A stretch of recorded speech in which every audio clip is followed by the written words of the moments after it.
L'opinion de Nicolas Bétou, comme tous les matins avant 8h. Édouard Philippe s'est une nouvelle fois adressé à tous les Français, Nicolas, hier soir sur TF1. Oui, c'était sa 3e prise de parole en 5 jours seulement. Alors d'abord un mot sur la forme de l'émission. J'ai trouvé l'exercice très réussi, à la fois parce que très concret, on n'a pas besoin de grandes envolées en ce moment, et aussi parce que ça a permis à monsieur et madame tout le monde de s'exprimer. Et ce qui était très original, c'est que cette fois, les gens qui posaient des questions, posaient des questions. Je veux dire qu'ils n'étaient pas là pour faire un discours politique ou présenter des revendications, mais pour avoir des informations. Ça nous changeait des émissions façon Gilets jaunes, et c'est très bien. Nicolas, est la prestation du Premier ministre bonne, pas bonne ? Eh bien écoutez, depuis quelques jours, certains décrivaient Édouard Philippe comme un Premier ministre tendu, agacé. Ça ne s'est pas vu hier soir. Il y avait une grande tension dans son propos, une gravité, c'est sûr, parce que cette crise est potentiellement dévastatrice, mais il n'y avait pas de nervosité apparente en tout cas. C'était même plutôt l'inverse, des explications, encore des explications. Désormais, le dispositif à la tête de l'État semble à peu près calé à Emmanuel Macron.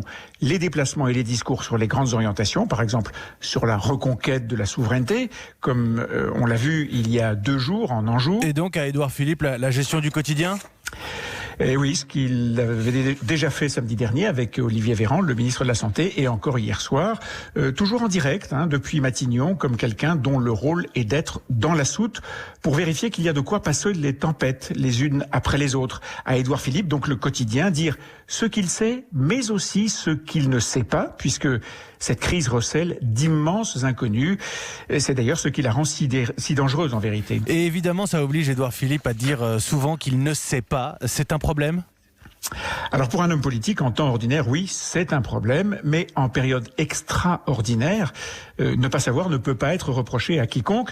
Les médecins et les scientifiques eux-mêmes ont fait tellement d'erreurs. D'ailleurs, aucun d'eux, hier soir, sur le plateau, n'avait de certitude. Le résultat, et c'était très frappant, c'est que le chef du gouvernement n'a pas fait de politique. Je veux dire, pas de politique politicienne. Hier soir, c'était la politique de la vie quotidienne. Celle qui peut susciter cette fameuse union nationale réclamée par le gouvernement ?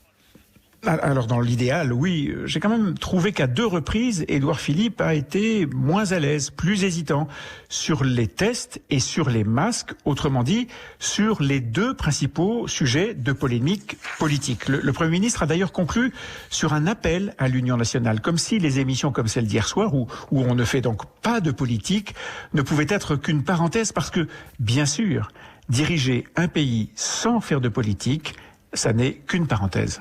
Merci Nicolas Bétou, directeur du journal L'Opinion. Votre édito, c'est tous les matins dans la matinale d'Europe 1, juste avant 8h. Il est 7h54.